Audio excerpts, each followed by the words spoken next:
اگر میں آپ سے کہوں کہ انسان زمین کی پہلی باشعور مخلوق نہیں تھا، اگر میں آپ کو بتاؤں کہ آدم سے پہلے زمین پر جنگیں ہو چکی تھیں، خون بہایا جا چکا تھا، اور اگر میں کہوں کہ شیطان کبھی اللہ کا سب سے زیادہ عبادت گزار بندہ تھا، وہ جو آج ہمیں گمراہ کرتا ہے کبھی خود سجدوں میں گرا رہتا تھا، وہ جو آج جہنم کی طرف بلاتا ہے کبھی جنت کے دروازوں کے قریب تھا۔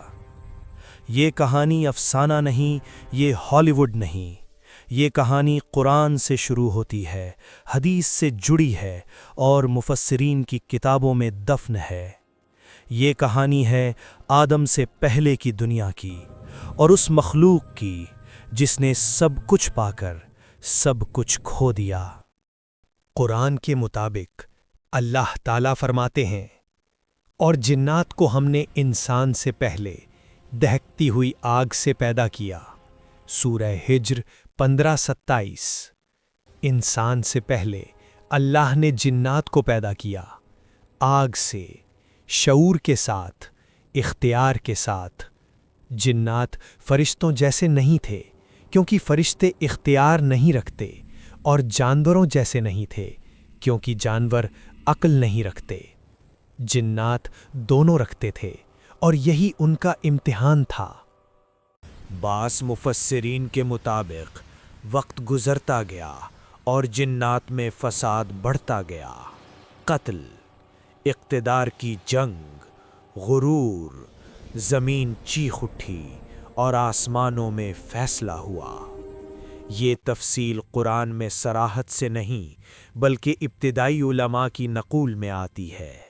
قرآن کے مطابق ابلیس جنات میں سے تھا۔ سورۃ الکہف آیت 50۔ اس کا نام تھا عزازیل۔ بعض علماء کے مطابق وہ غیر معمولی ذہین تھا، عبادت میں سب سے آگے، جنات کے فساد سے نفرت کرنے والا۔ اس کے والدین کے نام کسی صحیح حدیث یا قرآن میں نہیں۔ تفسیر ابن کثیر کے مطابق جب زمین پر جنات فساد میں تھے، عزازیل عبادت میں تھا۔ سال، صدیاں، ہزاروں سال، یہاں تک کہ اللہ نے اسے فرشتوں کے درمیان جگہ دی۔ وہ جن تھا مگر مقام فرشتوں والا۔ یہیں سے کہانی پلٹتی ہے۔ عبادت نے عاجزی پیدا نہیں کی بلکہ غرور۔ میں نے یہ مقام کمایا ہے۔ یہ غرور نظر نہیں آتا مگر یہی اصل امتحان تھا۔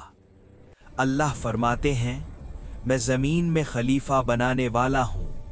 البقرہ 2:30۔ فرشتوں نے سوال کیا کیونکہ وہ جنات کو جانتے تھے۔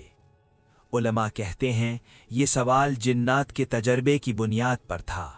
قرآن کے مطابق اللہ تعالیٰ نے زمین کی مٹی کو اٹھایا، وہ مٹی جو خاموش تھی، بے جان تھی، جس میں نہ آگ تھی نہ نور۔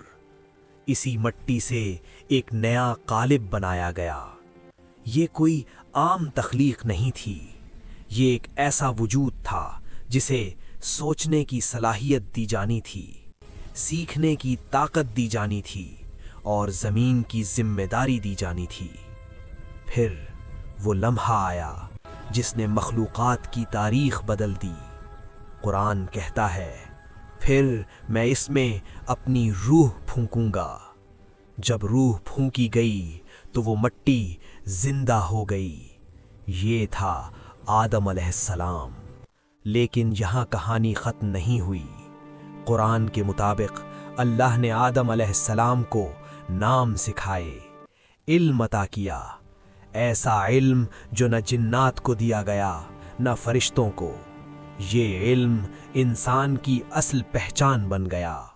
پھر حکم آیا قرآن کے مطابق، اور جب ہم نے فرشتوں سے کہا آدم کو سجدہ کرو، یہ سجدہ عبادت نہیں تھا، یہ حکم کی تعمیل تھی۔ یہ اعلان تھا کہ علم نسب سے بلند ہے، کہ عاجزی عبادت سے زیادہ قیمتی ہے۔ فرشتوں نے سوال نہیں کیا، بحث نہیں کی۔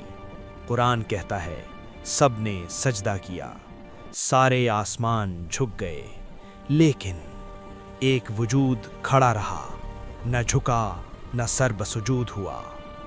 قرآن کے مطابق ابلیس نے کہا میں اس سے بہتر ہوں، مجھے آگ سے بنایا گیا اور اسے مٹی سے۔ یہ صرف انکار نہیں تھا، یہ ایک اعلان تھا کہ آگ مٹی سے بہتر ہے، میں اس سے بہتر ہوں، میرا مقام زیادہ ہے۔ ابن کثیر فرماتے ہیں یہ تاریخ کا پہلا غرور تھا اور پہلا غلط قیاس، کیونکہ اللہ کا حکم مادے سے نہیں اطاعت سے ناپا جاتا ہے۔ یہاں عبادت ناکام ہو گئی کیونکہ عاجزی موجود نہیں تھی۔ قرآن کے مطابق اللہ تعالیٰ نے فرمایا یہاں سے نکل جا، تو مردود ہے۔ یہ صرف جگہ سے نکالنا نہیں تھا، یہ عزت کا خاتمہ تھا، قرب کا اختتام تھا، مقام کا زوال تھا۔ عزازیل جو عبادت میں بلند تھا اب ابلیس بن گیا، یعنی اللہ کی رحمت سے مایوس۔ یہ گناہ کا انجام نہیں تھا، یہ غرور کا انجام تھا۔ گرتے ہوئے بھی ابلیس نے توبہ نہیں کی۔ قرآن کے مطابق اس نے کہا مجھے مہلت دے قیامت کے دن تک۔ مہلت دی گئی، پھر اس نے قسم کھائی میں انسان کو گمراہ کروں گا، سامنے سے، پیچھے سے، دائیں سے، بائیں سے۔ یہ اعلان جنگ تھا۔ اللہ کا جواب آیا میرے بندوں پر تیرا کوئی اختیار نہیں۔ یہی فرق ہے، انسان گر کر توبہ کرتا ہے اور بچ جاتا ہے، ابلیس گر کر ضد کرتا ہے اور ہمیشہ کے لیے گمراہ ہو جاتا ہے۔